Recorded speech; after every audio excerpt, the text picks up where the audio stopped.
Hey there, I'm Marcia, and I am about to make a video called How to Talk About Superbacteria Without Sounding Like an Idiot. In the debates about vegetarianism and sometimes about anarchism, people, including me in the past, bring up that topic, but appear to be rather ignorant about it. The ignorance is understandable, as the mainstream media rarely talk about the topic. Now, whether it's excusable is another question. I am not sure the extreme ignorance about epidemiology, such as where most of the antibiotics go, is excusable in the post-pandemic world, which is partly why I am making this video. As some of you know, since I started this YouTube channel, my political ideology has changed from radical anarcho-capitalism to moderate world is complicated libertarianism. So here is how to stop being an idiot about superbacteria in 3 easy steps. First step, look up the estimates of what percentage of antibiotics goes where. Because far too often people, including me a few years ago, are suggesting that if vegetarianism were more widespread, we wouldn't have the problem of superbacteria. As appealing as this idea sounds, it is unfortunately wrong. While the exact statistics are hard to come by, as far as I know, all estimates agree that around 70% of antibiotics goes to the egg industry. Vegetarians eat eggs, so widespread vegetarianism wouldn't address the problem.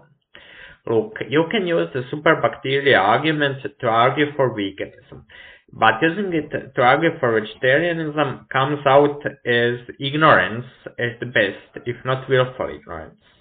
It's some weird kind of denial of the problem, not addressing the problem.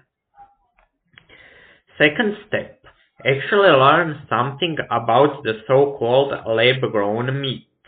Because many anarchists, including me a few years ago, dismissed the problem of superbacteria by claiming it is a very temporary problem and that soon lab-grown meat is going to solve the problem.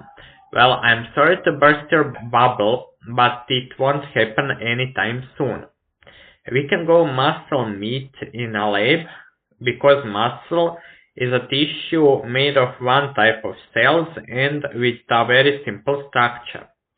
Unfortunately, eggs are biologically much more complicated than muscles, and we won't have lab-grown eggs anytime soon. And like I've explained in the step number 1, eggs are a far bigger offender than meat is. Third step, stop implying or saying that real-world governments aren't going to address the problem of superbacteria, because almost all governments around the world are addressing that problem.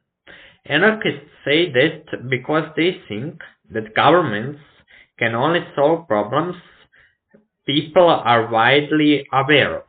But that's false, as we see by governments addressing the problem of superbacteria in spite of the public being amazingly ignorant of the problem.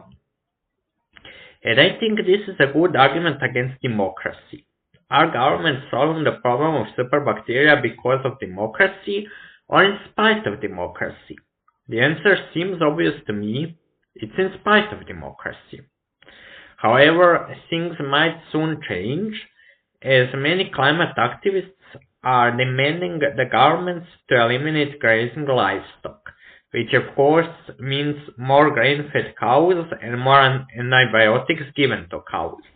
Activists seem not to understand the value of conserving the good things the governments give to us.